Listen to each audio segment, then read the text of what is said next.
Right now, emergency rooms across the entire country are seeing this just massive, unprecedented influx of patients. And the culprit isn't, extreme sports. Right. It isn't car accidents, and it isn't heavy machinery either. It is a game played with a plastic wiffle ball on your neighborhood tennis court. Yep, you know exactly the sound we're talking about here. Oh, totally. That distinct, highly rhythmic, like plastic on composite thwack, thwack, thwack that is just echoing through every park, every rec center, and every cul-de-sac right now. It's everywhere. It really is. Pickleball has completely taken over, and if you are listening to this, you either play it religiously, you are constantly being pressured by a friend to come play, or you have just stood by and watched this absolute craze sweep the nation in real time. We are Brent and April, and welcome to Pickleball Partner, the podcast. It really has reshaped how we think about community recreation entirely. I mean, spaces that were dormant for decades are suddenly just packed to the brim with people of all ages. They absolutely are. But today we are doing a deep dive into something that is noticeably absent from those glossy community brochures and the fun social media reels. Yeah, the stuff people don't really want to talk about. Exactly. We are looking at the hidden, frankly alarming dark side of the pickleball craze. We are talking about a massive, unprecedented spike in severe injuries. And more importantly, we are going to explore how understanding exactly 5 key mistakes can literally save your body. And that is such a crucial shift in perspective, I think, because we naturally view this sport purely through the lens of accessibility and, well, fun. Right, it feels like a backyard game. Exactly. It feels like cornhole or ping pong. But by treating it like a casual barbecue activity, we are completely ignoring the intense physiological toll it takes on people who are, just heading out for a Saturday morning match. So let's get right into the most shocking piece of data we have today, because this number, it honestly stopped me in my tracks. It's a big one. It's huge. Emergency room visits for pickleball injuries have surged by an astonishing 91%. Wow. Right. A 91% surge in people ending up in hospital beds over a friendly, low-impact alternative to tennis. And we really have to unpack what a 91% surge actually implies, because that is not a slight natural uptick. No, not at all. It's not a statistical anomaly that just corrects itself the following year. It is a fundamental structural shift. It tells a very clear physiological story, which is that players are treating the sport with an intensity that their bodies are completely, utterly unprepared for. Yeah, because it's so easy to just jump in. Exactly. The barrier to entry is so incredibly low that when you step onto that court, you immediately feel competent, you hit the ball over the net, you score a point, and that immediate competence breeds this profound overconfidence in your physical mechanics. You feel like a pro after 10 minutes. Right. And then you start demanding explosive, fast twitch responses from a physical frame that simply hasn't trained for that kind of acute stress. Let me push back on this for a second, though, because I know exactly what you, the listener, are thinking right now. A 91% surge sounds terrifying, but isn't that just because millions more people are playing the game now than they were 3 years ago? That's the logical leap everyone makes, yeah. Right. If you take any activity, even something like walking your dog, and suddenly 10 million more people start doing it overnight, shouldn't the raw number of injuries naturally double, just along with the sheer volume of participants? That is the most common logical assumption, and volume definitely plays a role, sure, but the data indicates something much more concerning. Oh, really? Yeah, the severity and the rate of the injuries are vastly outpacing the baseline participation growth. So we aren't just seeing more scraped knees because there are more people. What are we seeing then? We are seeing a disproportionate spike in catastrophic joint failures. We're talking torn Achilles tendons, ruptured meniscuses, dislocated shoulders. Oh, wow. That's serious stuff. It is. And this tells us the deceptiveness of the sport itself is the primary catalyst. Because it looks so harmless. Exactly. The court is small, the paddle is incredibly light, and the ball doesn't move as blisteringly fast as a tennis ball. Every single one of those factors sends a subconscious signal to your brain that says, this environment is safe, this environment is easy. But the deceptiveness is exactly the trap. Because the court is small, it feels intimate and manageable, but that small space actually compresses your reaction time. Precisely. Up at the kitchen line, you are standing mere feet away from your opponent. Right. When they smash the ball, you don't have the luxury of a long, graceful, calculated wind-up like you might on a baseline in tennis. You are forced into sudden, jarring lateral movement. Yeah, you just have to react. Exactly. Milliseconds after you are relaxed and casually chatting with your doubles partner, you are violently contorting your body to dig out a drop shot. It's like taking a family sedan, a perfectly good, comfortable car, and dropping it onto a Formula One racetrack. That's a great analogy. Right. Or better yet, it's like taking a frozen rubber band and trying to snap it back instantly. Hmm. If you haven't warmed up that rubber band, or if you pull it at a weird, twisted angle, it doesn't stretch. No, it doesn't. It doesn't gracefully expand to absorb the force. It just violently snaps in half.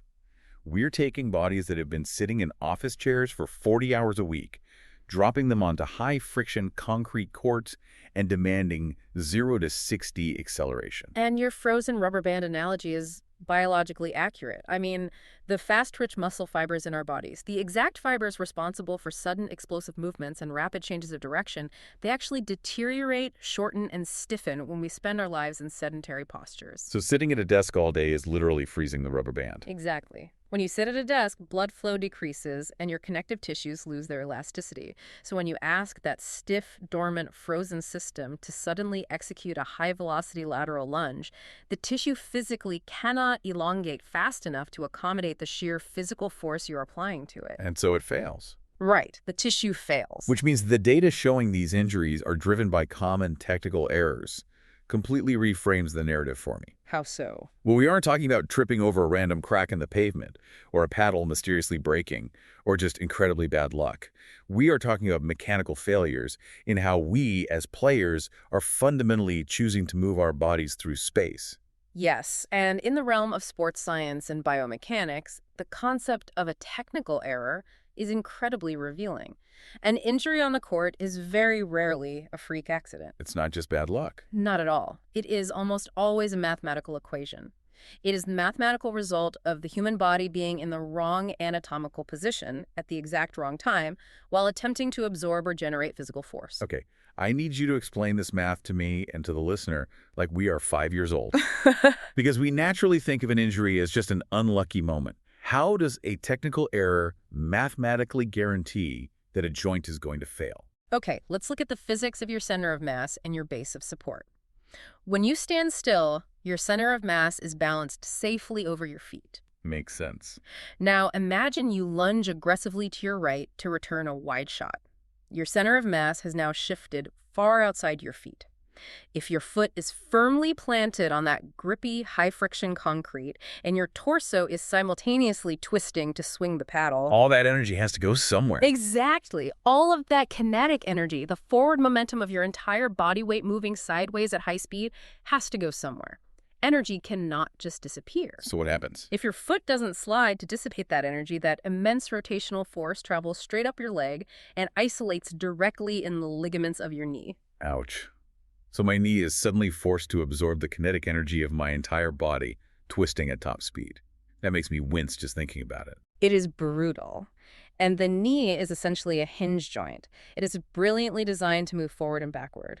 But when you introduce violent lateral torque, twisting it side to side, you are demanding that a hinge act like a universal joint. Which it isn't. Right. The math simply does not work in your favor. The kinetic energy easily overcomes the tensile strength of your anterior cruciate ligament or your meniscus, and it tears. Wow. That is what a technical error is. Faulty mechanics, like poor foot placement, leading to an unmanageable transfer of kinetic energy into a fragile joint. That makes total sense. And I think we have all experienced that extreme tunnel vision on the court, right? Oh, definitely. We spend so much time obsessing over where the ball is going, wondering if it's going to clip the net or if it's going to land perfectly in the kitchen, that we completely forget we even have feet. We just disconnect from our lower body entirely. Exactly. We completely forget what our knees and hips are doing in space. But, if these mechanical technical errors are as common as the data suggests, does that mean our natural baseline human instincts are actually working against us out there? They absolutely are. Our baseline instinct as a species is forward locomotion. We walk forward, we run forward, our eyes are positioned on the front of our heads, so we naturally track objects by moving straight toward them. Right. That's just how we're built. Exactly. Yeah. But racket sports are inherently multidirectional. They demand lateral shuffling, rotational power, and backward diagonal stepping. Which we don't do in everyday life. Never. So when a ball is hit just out of your reach, your deep-seated survival instinct screams, lunge forward and grab it. Yeah. But lunging forward into a lateral sideways plane pulls your center of gravity entirely off balance. Your brain is telling you to survive by securing the ball, but your biomechanics are screaming that you are entering a catastrophic physical position. That instinct to just get the ball perfectly sets up the psychological side of this deep dive, because players aren't just making casual mechanical errors, they're literally sacrificing their bodies for the game. Yes, they really are. We mentioned at the start that understanding exactly 5 key mistakes can save your body. And what's fascinating is that these 5 core mistakes aren't just a boring checklist of bad physical postures. They are behavioral traps. That's a great way to put it. When you look at these 5 mistakes conceptually, they all share one catastrophic denominator. They are moments where momentum is allowed to override friction. That synthesis right there gets to the very heart of the issue. The specific physical manifestations might change from player to player, but the core errors all revolve around a fundamental psychological failure. Which is what exactly? It is the moment a player consciously or subconsciously prioritizes winning the point over their own physical preservation. We see intelligent, rational adults who have to go to their desk jobs on Monday morning suddenly diving onto hard concrete on a Sunday afternoon. It's crazy when you put it like that. Why do we do it? Because competitive adrenaline is a spectacularly powerful masking agent. It totally is. You get swept up in the thrill of the chase. You just want to dominate the rally. And biologically, adrenaline is designed to mask pain and fatigue so you can escape danger. In the context of a pickleball game, that same adrenaline masks the reality that your joints are operating far past their maximum load capacity. So you feel fine. You feel invincible right up until the exact microsecond a ligament snaps. These 5 behavioral mistakes represent 5 distinct ways that players allow their competitive ego to write checks that their musculoskeletal system simply cannot cash. But let's pause and really ask ourselves, at what point does giving it your all on the court cross the very real line into actively punishing your own body? It's a fine line. Seriously, is the thrill of saving one single trivial point in a recreational weekend game worth a $20,000 surgery and 6 months of painful physical therapy? Logically, of course not. It is an absurd trade-off. But as we know, logic doesn't live on the pickleball court when the score is tied 10-all and your pride is on the line. No, logic goes right out the window. Exactly. What's happening is a profound failure to respect physical limits. Yes, professional athletes dive, overreach, and push their limits, but they spend thousands upon thousands of hours micro-conditioning their stabilizing muscles to survive that specific strain. Right, they train for the fall. Yes. The average recreational player is trying to execute professional-level, highlight reel sacrifices with a body that has zero foundational conditioning. When you let your adrenaline dictate your movement, you are choosing the game over your own health. Okay, well, we have painted an incredibly bleak picture here. We've got a 91% surge in hospital visits. We've got stiff tendons snapping like frozen rubber bands. Our natural forward-moving human instincts are actively betraying us. And we are psychologically wired by our own adrenaline to destroy our knees for a plastic ball. It does sound pretty dire when you list it all out. It really does. Yeah. But here's where the story gets really empowering. The antidote to all of this doom and gloom is not to lock yourself in your house, burn your paddle, and never play again. Definitely not. No. The data points to a very clear, highly accessible solution. Yeah. You can stop hurting yourself by mastering simple movement habits. And I really want to emphasize those 2 words, simple and habits. The fix for the 91% surge in injuries is not asking everyday people to suddenly become elite Olympic-level athletes. Thank goodness. Right. It does not require you to engage in grueling, highly complex plyometric strength training regimens. It is entirely about rewiring your baseline neural pathways so that the mathematically correct, safe movements become automatic. Break that down for me, because neural pathways sounds very scientific. How does a simple habit actually physically stop a torn ACL in the middle of a chaotic game? Okay, so a neural pathway is essentially a communication highway between your brain and your muscles. When you learn a new mechanically safe movement, let's say, keeping your weight on the balls of your feet and shuffling laterally instead of crossing your legs over each other, Your brain has to consciously send a signal down a newly formed, very weak pathway. So you have to think about it a lot. Exactly. It takes a lot of mental effort. But every single time you repeat that safe movement, a fatty substance called myelin wraps around that neural pathway. Like insulation on a wire. Yes, precisely. It physically insulates the nerve, making the electrical signal travel faster, stronger, and more efficiently. It's like upgrading your brain's internal wiring from an old, slow, dial-up internet connection to lightning-fast fiber optics. That is exactly what is happening biologically. Through slow, conscious repetition, you are myelinating those pathways. Eventually, the signal moves so fast that it bypasses your conscious thought entirely. Wow. That is what we commonly call muscle memory. And this is where the empowerment comes in for you, the listener. Because it means you don't have to step onto the court paralyzed by the fear that today is the day your knee gives out. Exactly. If you've built that fiber optic network of good habits, what happens to your body when the adrenaline spikes and your logical brain shuts off? Well, when the adrenaline hits, your conscious, logical brain gets completely overwhelmed by the desire to win the rally. But your body will always default to its strongest, most heavily myelinated neural pathways. So it falls back on the training. Right. If your strongest pathway is to step fluidly to the ball with bent knees, rather than awkwardly overreaching with your arm and twisting your spine, your body will automatically execute that safe movement. That's incredible. The good habit acts as an autonomous defense mechanism. It protects you when your conscious mind is too busy trying to win the game to worry about the physics of your joints. You essentially engineer the vulnerability right out of your game. You aren't even giving your ego the chance to make a bad mechanical decision. Your body just moves safely on autopilot. That completely changes how I think about warming up before a game, too. Oh, absolutely. It's not just about breaking a sweat or stretching your calves. It's about booting up those safe neural pathways before the chaos of the game begins. It is about booting up the pathways and literally warming up the tissue, getting the blood flowing to those dormant fast-twitch muscles we discussed earlier. Unfreezing the rubber band. Yes, unfreezing the rubber band.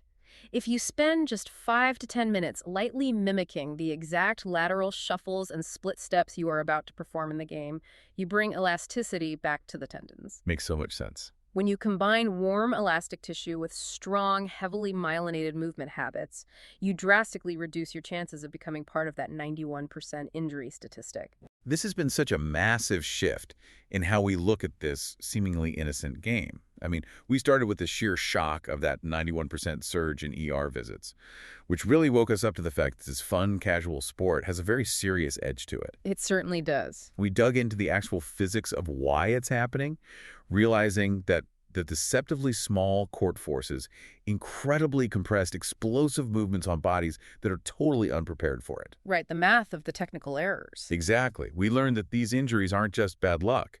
They are the direct mathematical result of mechanical failures, where kinetic energy completely overwhelms our joints.